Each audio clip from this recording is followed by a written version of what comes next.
Iisraeli politsei kuulutas mind Lähis-Ida kõige ohtlikumaks meheks. Ma pöörasin ringi ja seal seisis üks mees. Ta tuli minu juurde ja ütles, sa oled Allahi vaenlane. Ta tõmbas välja püstoli ja tulistas otse minu keha keskossa 4 kuuli.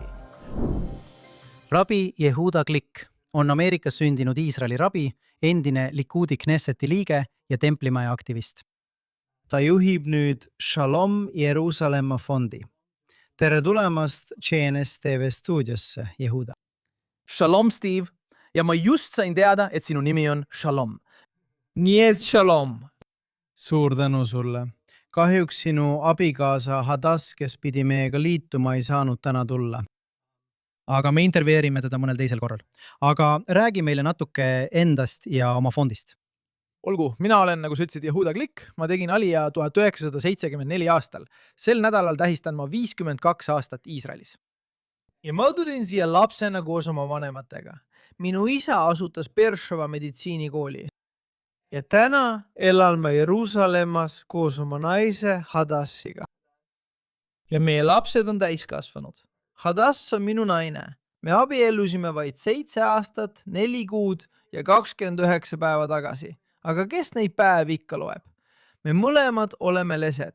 Ja kui sa räägid Hadassiga, kuuled sa Am Itzhakist, Iisraeli organisatsioonist noortele leskedele ja orbudele. Aga mina viimase 2 aastakümne jooksul ütleksin, et minu tuntus tuli minu aktiivsest tegevusest Templimäel, mida ma tegelikult ei nimeta Templimäeks. Mina nimetan seda Sioniks. Sion, sest see on nimi, mida piiblis kasutatakse. Piiblis on Jeruusalemm, mis esineb Heebrea piiblis 669 korda. Aga Sion, tema pühaduse mägi, esineb 154 korda. Seda nimetatakse tema mäeks, tema pühaduse mäeks, Hashemi mäeks, Hashemi koja mäeks. Ja see ongi meie, juudi rahva missioon, mägi. Mägi. Nüüd, sina olid väga tihedalt seotud Har Habaitiga, nagu me seda heebrea keeles nimetame, mis on veel üks alternatiiv. Jah, aga tegelikult Har Habaiti mainitakse piiblis ehk Tanahis Miika raamatus. Kui seal kirjeldatakse Har Habaiti koja mäge ilma Hashemit mainimata, tähendab see, et räägitakse hävinguajast. Tegelikult oleme praegu ajas, mil mälestame ja leiname templi hävitamist. Ja Har Habait nimetati seal kohaks, mis kunagi oli Hashemi koja mägi, aga nüüd on lihtsalt koja mägi, mis tähendab, et Hashem on oma jumaliku kohaloleku sealt ära viinud. Aga meie eelistame seda nimetada Sioniks. Ja sa oled seda väga aktiivselt sotsiaalmeedias esile toonud ka hiljuti. Sa käid seal kogu aeg. Mis on sinu nägemus Sionist, Yehuda Glick? Olgu, alustame siis sellest, mida sõna Sion tähendab. See tuleb heebrea sõnast Zion, mis on nimisõna, aga tegusõna on litsayen, mis tähendab osutama. Hashem valis Sioni, nagu on öeldud psalmis 132. Ta valis Sioni oma trooniks. Ja tegelikult valiti Iisraeli rahvas siis, kui Jumal valis Abrahami ja ütles talle, ma annan sulle selle maa, ma teen su nime suureks, ma õnnistan neid, kes sind õnnistavad. Ja kõik teavad tsitaati 1. Moosese raamatu 12. peatükist. Aga ta ütleb, et selle eesmärk on, et sa peaksid olema õnnistuseks kõigile maaperedele. Ja kust see toimub? See on justkui vastan Paabeli tornile, mis pidi olema maja, kus nad saaksid oma nime suureks teha. Mägi, torn või maja, tempel Sioni templimäel peaks olema paik, kus me austame tema nime. Ja seetõttu valis Hashem selle. See on päris huvitav. Mis siis juutide tagasipöördumisega? 19. sajandil nimetati seda sionistlikuks liikumiseks, mis oli omamoodi juudi rahva rahvuslik liikumine. Tagasi koju Iisraeli naasmine peaks tegelikult nii olema. Jesaja, Sakarja ja Miika prohveti kuulutuste kohaselt peaks maailm pöörduma tagasi ühe Jumala juurde paigas, mille ta on valinud. Kõigi rahvaste palvemaja, paik, kuhu kõik inimesed kogunevad ja ütlevad, me tahame kuulda Hashemi sõna, sest Sionist lähtub Toora ja Hashemi sõna Jeruusalemmast.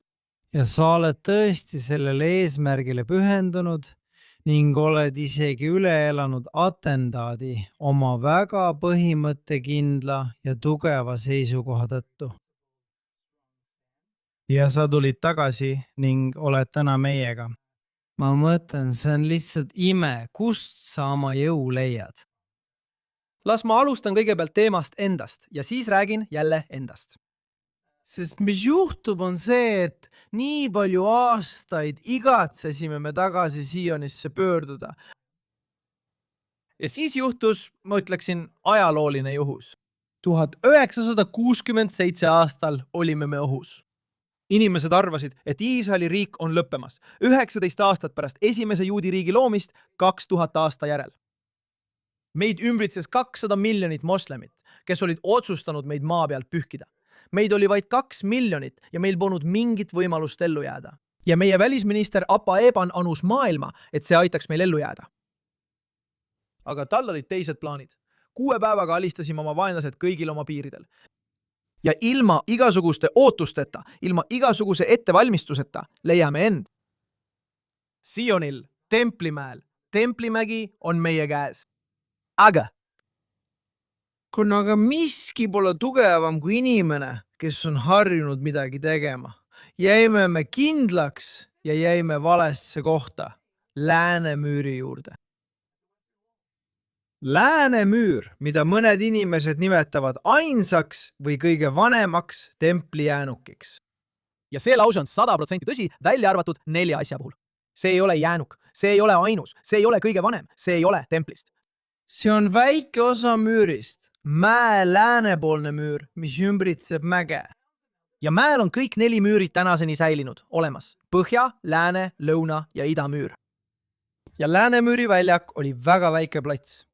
Ja selle asemel, et julgustada kõiki minema sinna, kuhu me peaksime minema, kuhu me oleme nii kaua igatsenud. Nad saatsid meid Läänemüüri väljakule ja Läänemüüri plats oli tol ajal tegelikult Araabia linnaosa, mille nad puhastasid ja arendasid Läänemüüri platsiks. Ja nad ütlesid tegelikult kõigile, see on koht, kuhu me läheme, nutumüür. Aga see ei olnud see, mille järele me igatsesime. Me igatsesime Sionit. Koht, mille Hashem valis oma jumaliku kohaloleku paigaks. Koht, mis on 30 korda suurem kui Läänemüüri väljak, mägi. Aga me nõudsime jäämist sinna, kus olime harjunud olema. Ja juhtus see, et moslemid üleval arvasid, et me loobusime oma 2000 aasta unistustest ning nad olid kindlad, et see kuulub ainult neile. Aga kogu juudi rahva tagasipöördumise mõte sellele maale on kuulutada Jumala kuningriiki kogu maailmale ja mägi saab kõigi rahvaste palgakojaks. Ja seda kutset eirati aastaid. Aga ma tahan sinu juurde tagasi tulla, sest ma tahan teada, kust sa oma seisukoha saad. Nüüd ma jõuan sinna, kuhu vaja. Okei, nüüd, kust minu lugu algas? Ma olen 40 aastat Templimäel käinud, aga alguses käisin seal vaid korra, iga paari kuu tagant. Umbes 20 aastat tagasi toimus mu elus suur muutus. Tegelikult juhtus see 2005 aastal. Ma olin riigiametnik Iisraeli valitsuses. Olin sisserändajate vastuvõtuministeeriumi lõunapiirkonna direktor. Ja peaminister Sharon tuli välja oma plaaniga, lahkumine Gazast. Ma vastutasin kogu Iisraeli lõunaosa eest immigratsiooni osas. Ja ma läksin valitsuse juurde ning ütlesin, et ma ei saa jätkata selles valitsuses, mis seab lõunaelanikkonna ohtu. Ja ma astusin tagasi ning olin kõrgeim ametikohaga riigiametnik, kes lahkus valitsusest Gazast lahkulöömise tõttu. Ja siis pakuti mulle Templi instituudi direktori ametikohta ning siis selgus. Hakkasin igapäevaselt töötama Jeruusalemma vanalinnas, nii et hakkasin igapäevaselt ka Templimäele minema. Ja mis minu silme ees avanes, oli väga kurb olukord. See polnud mitte ainult täiesti tühi, vaid ka hooletusse jäetud. Võib-olla oli seal aastas vähem kui 1000 juuti, aga koht oli täis moslemeid ja iga juuti, kes sinna läks, rünnati. Jalla, kõnni ära! Ja nad lõid meid pikali, tõukasid meid. Ja minu pihta visati igasuguseid asju, kingi ja toole ja tomateid, mida iganes. Ja ma otsustasin, et see ei saa nii jätkuda. Nii paljud, 100 põlvkonnad juute, kes on igatsenud selle koha järele, ei saa olla täiesti tähelepanuta jäetud. Ja ma asutasin tol ajal 2009 aastal Templimäe pärandi sihtasutuse Oli olemas midagi, mida nimetati Läänemüüri pärandi sihtasutuseks, kuid Läänemüüril ei ole mingit pärandit. Läänemüür on midagi uut. Templimäel oli pärandi sihtasutus ja siis asutasin mina Templimäe pärandi sihtasutuse. Ja ma jooksin ringi linnast linna, koolist kooli, sünagoogist sünagoogi. Poisid, nagu ma ütlesin, poisid, tulge mäele! Iisraeli politseile see eriti ei meeldinud, sest nad olid harjunud, et juudid siia ei tule. Asi läks nii kaugele, et 2010. aastal kuulutas Iisraeli politsei mind välja. Lähis-Ida kõige ohtlikumaks meheks. Sa võid seda tänaseni Googlest otsida. Otsi üles, Lähis-Ida kõige ohtlikum mees. Mina olen ainus, kelle Iisraeli politsei on ametlikult sellisena välja kuulutanud. Miks siis? Mitte sellepärast, et ma oleksin midagi ebaseaduslikku teinud, vaid sellepärast, et ma veensin inimesi mäele tulema. Ma tõin järjest rohkem ja rohkem gruppe ja tänu Jumalale kasvasid need numbrid aina suuremaks ja suuremaks. Ja politseile see ei meeldinud ja paljudele radikaalsetele moslemitele see ei meeldinud, sest nad arvasid, et me oleme siin selleks, et neid välja ajada. Aga tõde on see, et see ei ole tõsi. Me oleme siin selleks, et see koht oleks avatud kõigile. Jumal on meie kõigi Jumal. Ja ma ei julgustanud ainult juute mäele tõusma, vaid ma julgustasin ka moslemeid ja kristlasi ning kõiki, kes usuvad ühte Jumalasse. Aga oli üks probleem. Probleem seisnes selles, et kuna enamik juute läks Läänemüüri juurde, siis politsei ei lubanud juutidel mäel midagi teha. Mind arreteeriti nii mitu korda selle eest, et ma liigutasin huuli või raputasin keha, sest nad ütlesid meile, et see on ohtlik, see ärritab moslemeid. Ja nad hakkavad. Ja aegamisi nägin, et moslemitele ei meeldinud see, et me jõudsime mingisse punkti. 2014 aastal, nagu sa mainisid, korraldasin ma suure ürituse Templimäe auks. Päeval, mil Maimonides 11. sajandil Templimäele tõusis. Paageni keskuses, Megan keskuses. Jah, Iisrael naaseb mäele. Nii seda nimetatigi. Meil olid seal isegi rabid, kristlased ja moslemid. Ja vasakult ja paremalt, lihtsalt pealkiri oli Iisrael naaseb Templimäele. Meil olid kohal Knesseti liikmed ja see oli esimene kord, kui me avalikult välja astusime ja ütlesime, kuulge, tulge mäele. Ürituse lõpus intervjueeris mind tegelikult üks mu sõber Iisraeli rahvuslikust uudistetoimetusest Arutz Shevast. Ta tuli minu juurde ja ütles mulle, kuule, see on nii imeline üritus. Ma soovin, et kõik maailmas teaksid sellest. Tõepoolest, mõni minut hiljem, kui kõik välja läksid, läksin ka mina välja. Ja mu naine ootas mind autos. Ja ma kandsin kõiki neid kasulikke asju, panin asjad oma auto tagaossa ja pöörasin ringi. Ja seal seisis üks mees oma mootorrattaga. Ja ta tuli minu juurde ja ütles, sa oled Al-Aqsa vaenlane. Ta tõmbas välja püstoli ja tulistas täiesti lähedalt, sõna otseses mõttes 4 kuuli mu keha keskossa. 4 kuuli mu keha keskossa. Ma olin kriitiliselt vigastatud. Mu naine oli telefonis. Ta karjus telefoni teises otsas olnud inimesele. Hadas, kutsu kiirabi, nad tulistasid Jehudat. Minuga olid 2 inimest, Maria ja Shiran. Siin on terrorirünnak. Ja see mees sõitis oma mootorrattaga minema. Ma komberdasin mõned meetrid ja kukkusin põrandale. Mind viidi kohe haiglasse. Kiirabi tuli, võttis mu peale ja viis mind Shaarei Tzedeki haiglasse. Iisraeli meditsiinisüsteem päästis mu elu. 10 operatsiooni ja palju palveid. Miljonid inimesed üle kogu maailma, juudid ja mittejuudid, palvetasid minu eest. Ja tänu Jumalale olen ma siin elus. Aga ma teadsin, et me ei tohi lubada terroril võitu saada. Ja me ei saanud lubada olukorda, kus meil oleks Gazaga sarnane radikaalse islami kants Jeruusalemma keskel. Ja seetõttu pärast 1,5 kuud haiglas ja 3 kuud taastusravis tulin ma tagasi mäele. Hakkasin üha rohkem inimesi kutsuma mäele ning üha rohkem inimesi tuli mäele. Kui ma hakkasin 80-ndatel mäele tõusma, oli meil aastas 100 juuti, kes mäele tõusid. Ja täna on meil 70 000. Kuid see polnud ainult numbrite muutus. Alguses, kui me sinna mäele läksime, peeti meid veidrateks inimesteks. Mida te siin teete? Täna on see peavoolu osa. Juudid ja mittejuudid. Mitte ainult seda, meil ei lubatud isegi huuli liigutada. Me tegime muudatuse 2016 aastal, kui olin Knesseti liige, muutsime seadust ja keelasime kõik organisatsioonid, moslemi organisatsioonid, kellele maksti selle eest, et nad segaksid juute mäele tõusmisel. Neid kutsuti murabititeks ja murabititeks. Ja me muutsime politsei suhtumist. kui me tol ajal tulime, öeldi mulle, et olen kõige ohtlikum inimene. Miks sa siia tuled? Miks sa jälle siin oled? Täna, kui me tuleme, öeldakse tere tulemast. Halleluuja. Mitte ainult see, vaid viimastel aastatel toimub iga päev palvetamine Templimäel, laulmine Templimäel, kummardamine Templimäel. Kahjuks ei ole meil siiani lubatud Templimäele piiblit kaasa võtta. Samuti ei tohi me kanda tallitit ega muid juudi rituaalseid esemeid. Kuid on toimunud suur muutus. Inimesed tulevad. See on koht, kuhu tullakse. Ja nüüd on meil vaja, et tuleks järjest rohkem inimesi, aga mitte ainult juute. Me vajame, et ka kristlik maailm sellest aru saaks. Sa ei saa tulla Iisraeli, külastada kõiki paiku, käia piibli jälgedes ja jätta maailma kõige pühamad paika vahele. Jätta Sioni mägi vahele.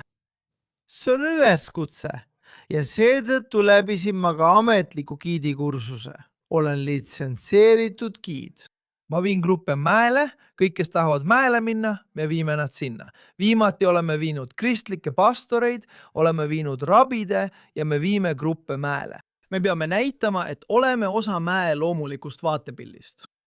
Ja koos, see on uskumatu. Alguses hoiatati meid. Kuulake, juudid, kes tulevad mäele, ohustavad Lähis-Ida rahu. Mida rohkem juute mäele tõuseb, seda vaiksemaks koht muutub. Nad harjuvad sellega, et ka teised inimesed on osa loomulikust vaatepillist. Ja meie eesmärk, kui sa täna minult küsid, kui rahvuslik sionistlik liikumine oli tuua juudid Iisraeli, globaalne sionistlik liikumine, mida juhib organisatsioon, mida ma täna juhin, Shalom Jeruusalemma fond. Shalom Jeruusalemma fondi eesmärk on tuua üha rohkem inimesi sellele mäele. Nii et see mägi peaks olema kõigi rahvaste palvepaik. Ja kui ma ütlen, et mägi kõigi rahvaste palvepaik, siis see ei tähenda, et kõik rahvad peavad juudiks pöörduma. See tähendab, et Hashem lõi meid, kogu inimkonna, erinevalt, mitmekesiselt ja ta tahabki, et me oleksime erinevad. Ja inimkonna ilu seisneb selles, et Hashem lõi meid kõik erinevaks, kuid ta tahab, et me kõik teda teeniksime. Ma ütlen alati, et see on nagu orkester. Kui sa lähed kontserdile, siis see ei ole nagu pallimäng, kus sa ütled, et ma tahan, et minu meeskond võidaks. Hei, minu meeskond. Sa ei taha, et trompet võidaks. Kui sa lähed kontserdile, siis ilu seisneb harmoonias. Harmoonias, kus viiul ei saa kunagi tšelloks ja trumm ei saa kunagi klaveriks. Kogu ilu seisneb erinevuses, mitmekesisuses, palves Hashemi poole. Nii kaua, kui me kõik kuulutame ta universumi kuningaks. Sest see, nagu Jesaja ütleb, põhjustab. Olukorra, kus ükski rahvas ei tõsta mõõka teise rahva vastu ja me muudame oma mõõgad sahkadeks. Kuidas see juhtub? Sest sõjad tekivad siis, kui me jõuame olukorda, kus rahvad ähvardavad üksteist, kardavad ja konkureerivad omavahel. Aga kui me kõik teenime üht Jumalat ja oleme siin tema nime austamiseks, siis pole mingit põhjust, miks maailmas peaksid olema sõjad. Me oleme kõik koos, me kõik oleme osa ühest suurest puslest. Ja see ongi saladus. Ja seetõttu on see meie missioon. Mitte ainult meie missioon, teie missioon. Kõik, kes meid praegu vaatavad. Tulge Iisraeli, tulge Jeruusalemma, tulge mäele, tooge oma grupid mäele, tooge oma kirikukogudus mäele, tooge oma sünagoogikogudus mäele, tooge oma koolid mäele. Me saame seal täna palvetada, me saame seal täna kummardada, me saame tulla ja väljendada oma armastust Hashemi vastu. Ja me saame olla osa sellest ajaloolisest ajastust, muutes mäe kõigi rahvaste palvekojaks ja tuues tõelise šaloomi maailma. Ja üks viimane küsimus, kui te lubate mul küsida. Meie, juudi rahvas, oleme läbi elanud nii võite kui ka tragöödiaid. Ja ka sina isiklikult oled seda kogenud. Pärast 7. oktoobrit on nüüdseks möödunud üle 1000 päeva. Kas oled endiselt tuleviku suhtes optimistlik? Kuidas näed tulevikku juudi rahva ja Iisraeli jaoks? Ja ma ütlen alati, et ostan oma prillid optometristilt, mitte pessimistilt. Ma olen kindel. Ja ma mõtlen, et meie ajalugu on seda tõestanud. Sa mainisid 7. oktoobrit, seda sõda, mida mina nimetan eraldumissõjaks, Simchat Torah sõjaks, sõjaks, kus rõõmupäevast sai viha ja Hashemi raevupäev. Aga meie vaenlased nimetasid seda plätiks, see on üleujutus. Nad tahtsid verelöötust.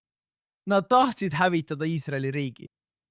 Tänu Jumalale, peaaegu 3 aasta pärast näeme me imekombel neid võitja, mis meil on olnud, neid imesid, mida oleme oma silmaga tunnistanud. me näeme, et saame selle muuta palvetulvaks, lootuse tulvaks, armastuse tulvaks, valguse tulvaks kogu maailmale. Ja ma olen kindel, kui nagu meie armee staabiülem ütles 6-päevases sõjas, on Templimägi meie kätes. see on meie kätes, meie otsustame. Kas Templimägi saab sõja, vihkamise, hõõrdumise, õhutamise ja ahistamise allikaks? Või saab sellest rõõmu, koostöö, ühistegevuse, palve, pühaduse ja šaloomi Jumala nime paik? Teate, inglise keeles ütleme peace, heebra keeles ütleme shalom. Shalom tähendab terviklikkust, see ei ole väike osa. See on harmoonia. Ja muide, heebra keeles, kuidas me ütleme harmoonia? Harmoonia, Jumala pale. Jumala pale on harmoonia. Ja ma olen kindel, nagu iga prohvetite tõotus on olnud. Täidetakse ka see. Ma võin ennustada kõike peale tulevikku. Ma ütlen alati, et juhin mittetulundusühingut. Ma ei ole prohvet, aga ma võin tsiteerida prohveti kuulutusi. Ja ma võin tsiteerida Sakariat, kes ütleb, et osa lunastusest on see, kui lapsed mängivad tänavatel. Ja me ei saa eirata seda, mida me täna näeme. Täna igaüks, kes tuleb Jeruusalemma, näeb, et Jeruusalemma ehitatakse täna nagu kunagi varem ajaloos. Üks mees sünagoogis ütles mulle eile, tead mis? Mõnikord istun Jeruusalemmas ummikus ja ütlen endale, ma lihtsalt väljun. Ma väljun oma autost ja hüppan kraanalt kraanale ja jõuan koju. Sest kui sa vaatad Jeruusalemma taevasse, on see täis ehituskraanasid. Jeruusalemma ehitatakse nagu kunagi varem, see on rahvastatud nagu kunagi varem. Ja meie ülesanne on täita see tema kuningriigi üle maailma kuulutamise olemusega. Ja see on meie kätes. Ja kui me näeme täna koostööd juutide ja kristlaste vahel üle kogu maailma ning me hakkame nägema ka juutide ja moslemite koostööd üle maailma, kõik, kes usuvad ühte Jumalasse, kui me neid kõiki näeme, kui me suudame koos töötada, siis saame ka selles missioonis koostööd teha. Missioon kuulutada tema kuningriiki paigas, mille ta valis oma trooni paigaks, oma pühaduse mäel Sionil. Rabbi Yehuda Klikk, aitäh, et meiega liitusite. Suur tänu, Steve! Ja ma saan soovida vaid seda, mida me neil päevil kõigile oma sõpradele üle maailma soovime, et see sõprus muutuks üha tugevamaks. Ja need päevad, mil me mälestame ja leiname templi hävitamist, saagu päevadeks, mis on täis rõõmu, ülesehitamist ja koostööd tema püha nime nimel. Amen, aitäh, shalom, aitäh.